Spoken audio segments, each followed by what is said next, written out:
The death of Iran's supreme leader, Ayatollah Ali Khamenei, has now been confirmed. He was killed in his office during US-Israeli airstrikes on Saturday morning. But today this is no longer just a breaking news. To understand why this matters, we must look at the long history behind the man. Khamenei was born in 1939 in the city of Mashhad into a religious family. He studied Islamic theology in Qom and became a cleric at a young age. During the rule of the Shah, he was involved in opposition politics and was arrested several times. He was also tortured by the Shah's security forces.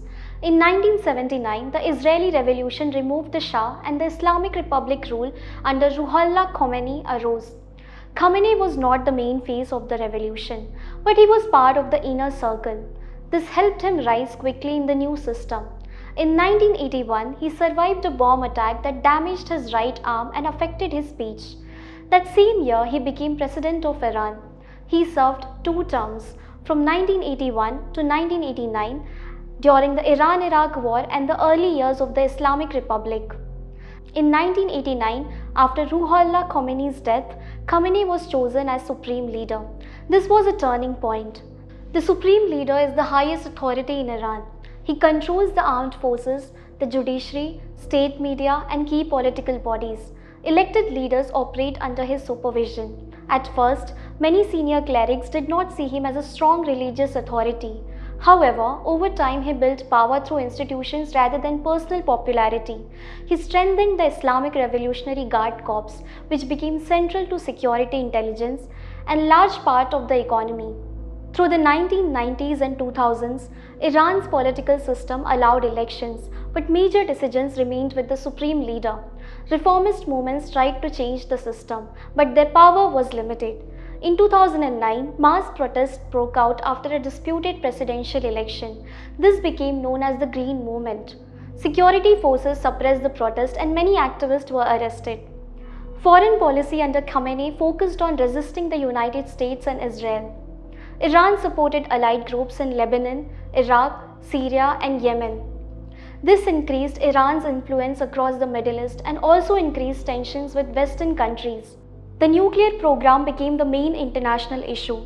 Iran said it was for civilian energy.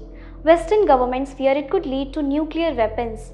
Sanctions were imposed, which caused long-term economic pressure inside Iran. In 2015, Iran signed a nuclear deal with world powers under President Hassan Rouhani. Khamenei allowed the agreement, but there was no trust. After the deal weakened, tensions returned. Inside Iran, protests continued at different times. In 2019, demonstrations over fuel prices were suppressed. In 2022, nationwide protests began after the death of Mahsa Amini.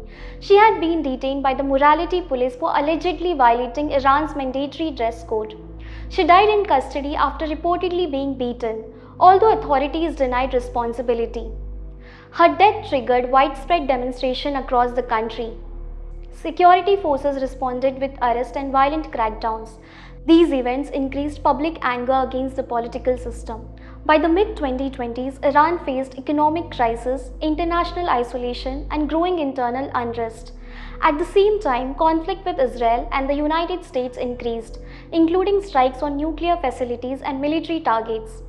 Finally, yesterday, Khamenei was killed during a large-scale US-Israeli air operation that targeted senior Iranian leadership. Iranian state media later confirmed his death.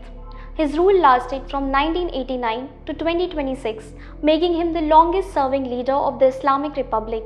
For more than 3 decades, he held ultimate authority over Iran's political system, military structure, and regional strategy. His death creates a leadership gap at the top of a highly centralized system. The next supreme leader will be chosen by the assembly of experts, but the Revolutionary Guard is expected to play a major role in the transition. This movement marks the end of one phase of the Islamic Republic. What follows will depend on internal power struggles, public reaction, and regional developments.